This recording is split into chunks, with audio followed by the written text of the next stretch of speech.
Issa Diop, a black woman in her 30s, walks slowly through the aisles of a luxurious shopping mall, her slender figure contrasting with the surrounding wealth. Wearing a simple cotton dress, she barely attracts attention, her modest appearance standing in stark contrast to the opulence around her. Her gaze is attentive, scrutinizing every detail, every corner of the mall. No one, not even the most experienced employees, could guess that she is actually the new owner of this place. Her father, a determined immigrant who built this mall through hard work, always instilled in her a fundamental rule: appearances are deceiving. Never let your success define you. This phrase still echoes in her mind as she recalls her childhood, marked by her father's sacrifices and the many lessons in humility he taught her. From a young age, she learned to observe the world with reserve, never allowing vanity to guide her, and to understand that a person's appearance should never be confused with their true worth.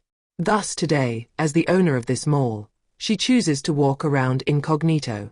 Far from seeking recognition or asserting her authority, she wants to deeply understand the needs of the employees and customers, observe the social dynamics that animate this place.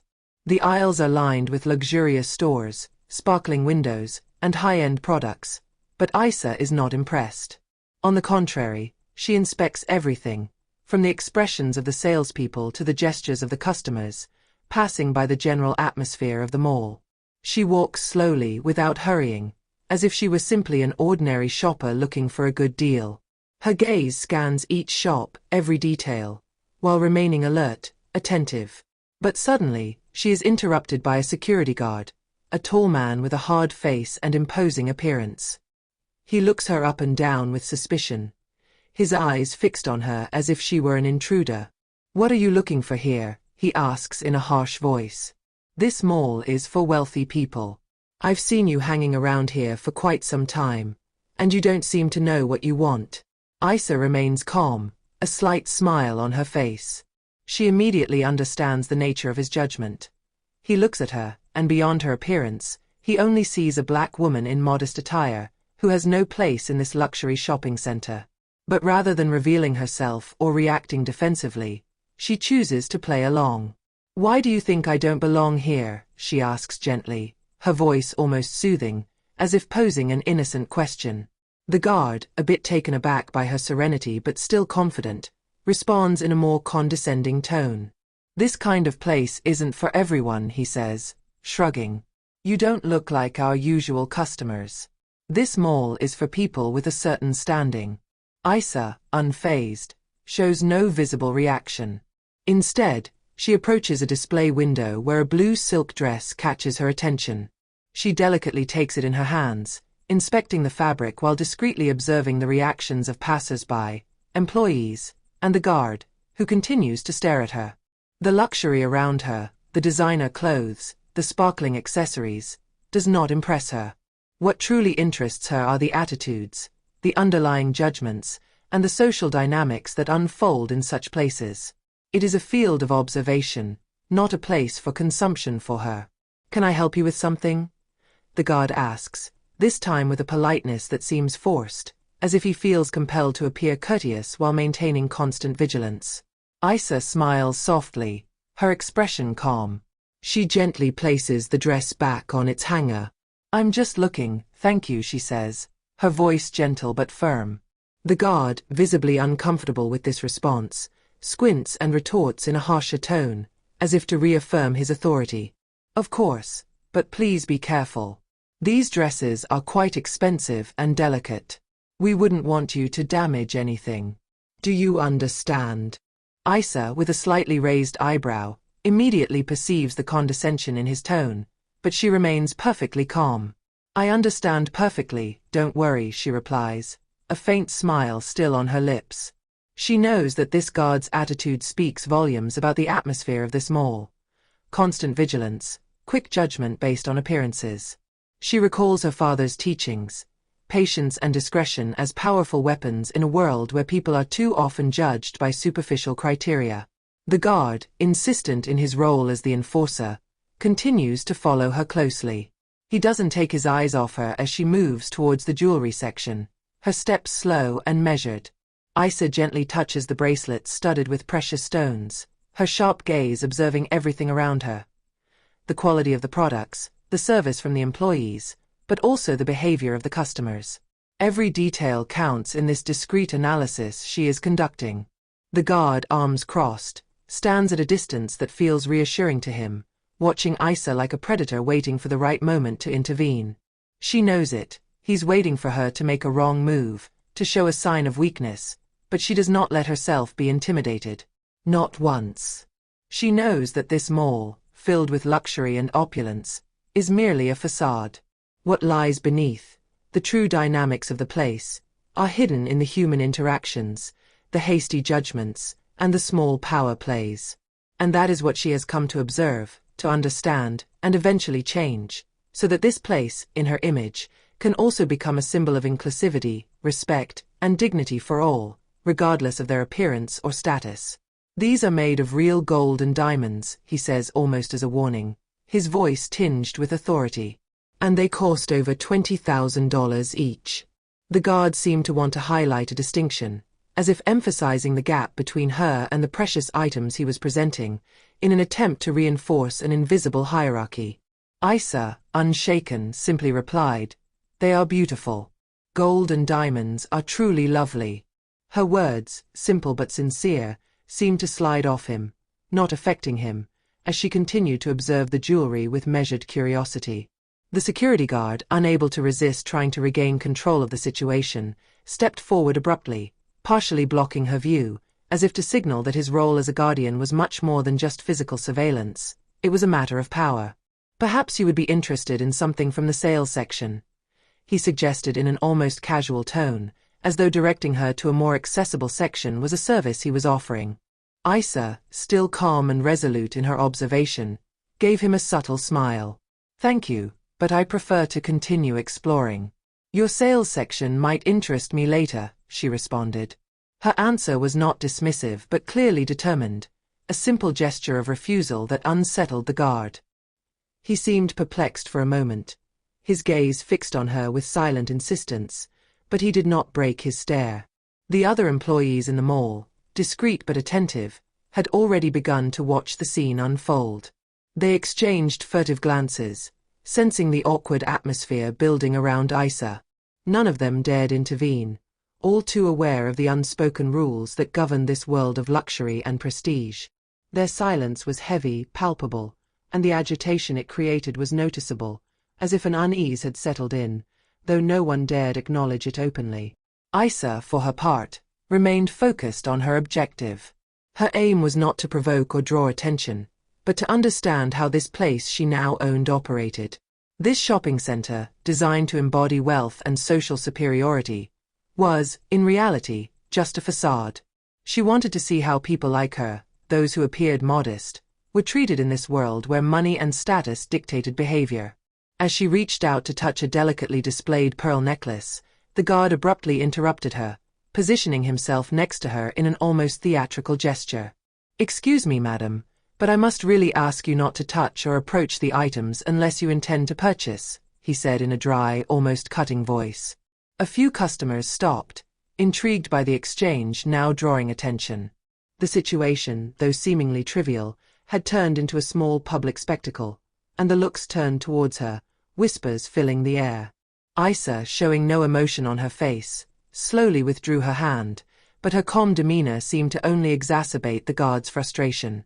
"I was just looking," she said, her voice soft but firm, an unwavering expression in her eyes. She felt no guilt but rather saw herself as an observer in this theater of judgments. "Maybe looking from a distance would be better," the guard insisted, his tone growing even more acerbic, almost as a reproach. "That way, there's no risk of damaging something you couldn't afford." He said these words with a sardonic smile, trying to assert his authority and remind the woman before him that she didn't belong in this world of luxury. Isa, momentarily reflecting on the humiliation beginning to seep into her skin, forced herself to stay calm. She felt the eyes of the customers weighing on her, a combination of curiosity, judgment, and even disdain hanging in the air. Some were drawn to the drama unfolding, others scrutinized her response with heightened attention. Shame tried to settle in, but she pushed it away firmly, recalling her father's words, "Never let appearances define who you are." This advice, a beacon in moments of doubt, gave her the strength not to be defeated by this treatment. She straightened slightly, lifted her chin, and in a calm but resolute tone, asked the question she had been contemplating for a while. "Do you treat all your customers this way?" Her words were simple, but they hit the guard like a blow. The question was direct, unambiguous, and seemed to challenge his entire approach.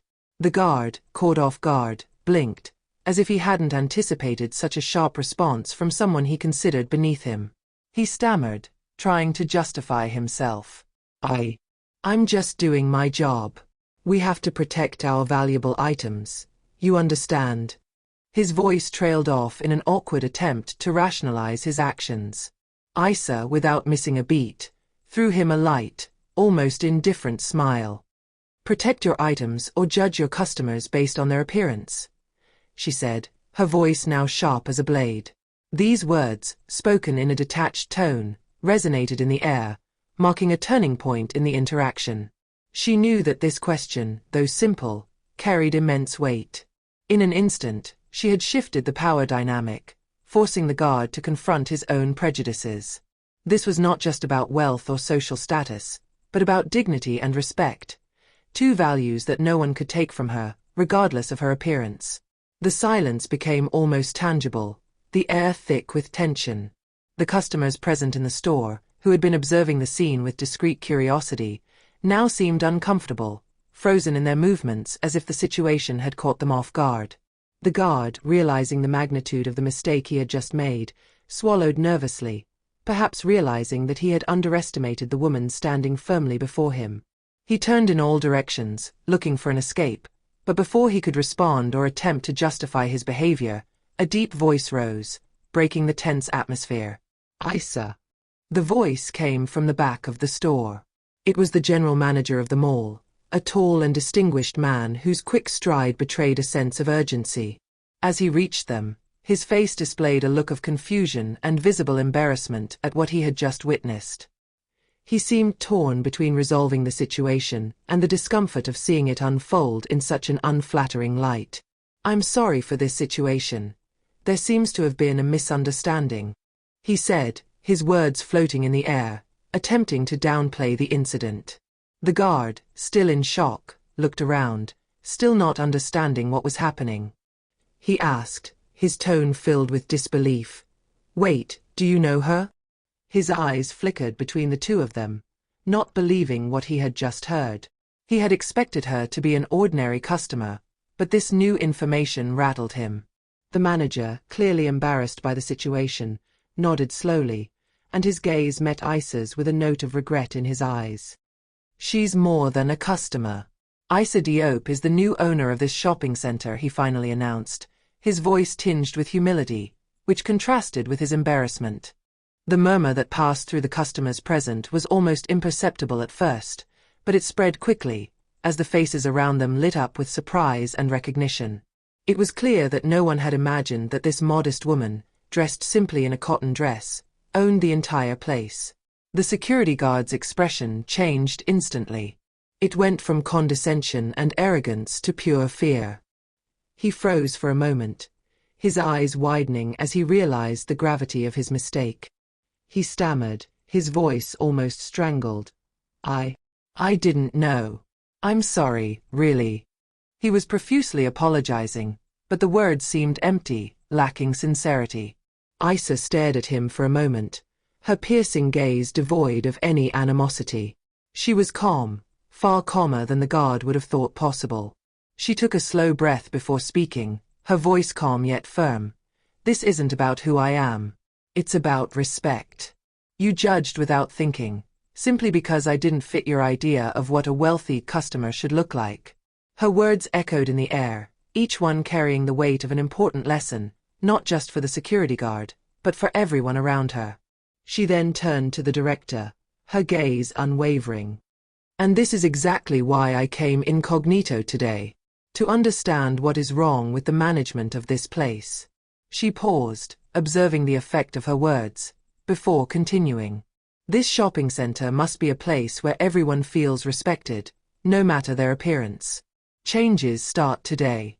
Her statement was resolute, like a promise. She wasn't just there to test her employees' loyalty. She was there to transform the place and restore a sense of justice and equality. The guard tried once more to mumble an apology, but Isa, with a light yet authoritative gesture, raised her hand to stop him. "The only thing I expect to hear from you," she said, her voice now as sharp as a knife's edge, "is your resignation." The words landed in the room like a guillotine. She hadn't come to negotiate or seek compromises. She was there to establish clear principles. The guard froze. Sweat beaded on his forehead, and his face sagged under the weight of realization. He knew deep down that he had lost. Even more so, he knew he deserved it. His gaze dropped, ashamed. None of the other employees dared intervene. The silence weighed heavily in the air, the atmosphere taut as a rope about to snap. The customers' eyes turned silently toward the scene unfolding before them, all hanging on Isa's every gesture and word. It was clear they were waiting to see how the situation would unfold, what kind of leader Isa Diop would be. Isa remained unyielding, her eyes steely. She scanned the faces of the employees, those who had watched the scene with a certain relief, perhaps recognizing in her actions a form of justice, a corrective act. Others, less comfortable with such confrontations, were beginning to understand that things were going to change. The status quo was no longer acceptable. The facade of luxury and distinction that had always been the pillar of this center was going to give way to something more human, more equitable. All eyes were now on her, and everyone understood that this was not just a reprimand, but a redefinition of values. Isa Diop was not just a new owner, she was a force for change. And that change was going to transform this shopping center into a place where dignity and respect would no longer depend on outward appearances, but on the heart and humanity of every individual. While the guard, pale-faced, gathered his belongings, his defeat written across his features, Isa Diop observed, her eyes fixed on him but her mind already focused on the future. She knew that what she had just experienced was only the beginning of a long and arduous journey. This shopping center, which she had just acquired, had to become much more than just a place of consumption. She saw it as fertile ground for profound transformation, a true symbol of inclusion and respect, where every customer, regardless of their status or appearance, could feel accepted. But for this transformation to take root, it was not enough to reform the internal procedures. She had to also touch the very essence of the mentalities and values that shaped the behavior of every employee. The eyes of all the employees were now fixed on her, a palpable tension in the air.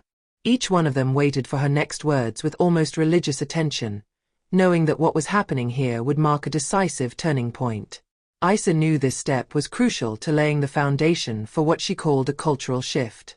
She took a deep breath, her words coming with calm conviction but also unshakable determination. "It's time to create an environment where every customer, no matter their appearance or status, feels welcome," she said, carefully weighing each word. "I expect each of you to reconsider the way you interact with others.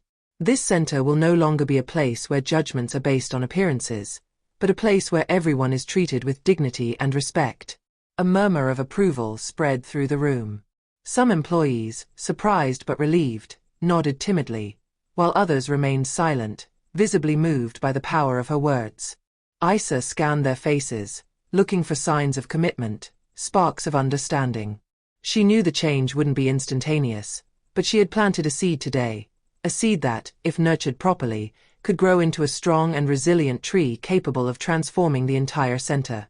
She wanted every employee to understand that they were responsible not only for their own behavior but also for the impact it could have on others.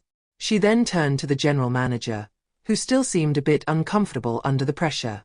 "We need to train all the staff on how we want customers to be treated from now on," Isa continued in a firm voice. "This will not be negotiable. I want customer service and diversity training to be organized by next week." The director, still shaken by the exchange, nodded quickly, not even attempting to argue. "Yes, of course, Isa. I'll take care of it immediately."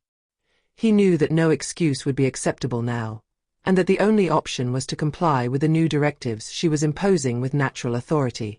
Isa turned on her heel without saying another word, her steps echoing in the space like a signal marking the end of one chapter and the beginning of another. The silence that followed her departure was heavy, but paradoxically filled with hope. The shopping center, still vibrating with the energy of the confrontation, seemed suspended, awaiting what was to come. The employees, while continuing their tasks, couldn't help but reflect on what they had just experienced. Some seemed already relieved to see this judgmental attitude being challenged, while others, more concerned, understood that the transition to a more inclusive culture would require much more than passive adherence. But all, without exception, knew that things had changed. A new era had begun. The story of Issa Diop is not just that of a powerful woman asserting her authority, but also a mirror inviting us to reflect on the deep values we hold in our lives. She reminds us that true wealth is not measured by outward appearance but by the way we treat others, by how we see those around us. Through her actions, Issa challenges the prejudices hidden behind facades of luxury, urging each of us to question our own stereotypes and how these stereotypes shape our interactions with others. This story pushes us to challenge our inherited conceptions and imagine a world where inclusion and respect are at the heart of our daily interactions. It is a call to action, to rise above the surface, beyond appearances, and recognize the dignity of every individual. Issa Diop, through her calm yet firm resistance to others' judgments, demonstrates that true power lies not only in wealth or social status but in the ability to change mentalities and impose just values. She embodies the quiet strength of a silent revolution, yet one deeply powerful. A simple act of resistance, like the one she carried out that day, can be the catalyst for transformation. It is a clear signal that it is possible to redefine not only social structures but also the mindsets that underpin them. Issa, through her determination and integrity, shows everyone that it is possible to create spaces where respect and inclusion are the guiding principles, not abstract concepts. She is a model of visionary leadership, not by imposing her will, but by setting an example for those around her and by the perseverance with which she defends what is right. The journey she has begun is far from over, but it is certain that the seed she planted today will grow, and that this shopping center, under her leadership, will become a tangible symbol of inclusion and respect. And in a world where people too often judge others based on superficial criteria, Issa Diop reminds us that it is always possible to rewrite the rules.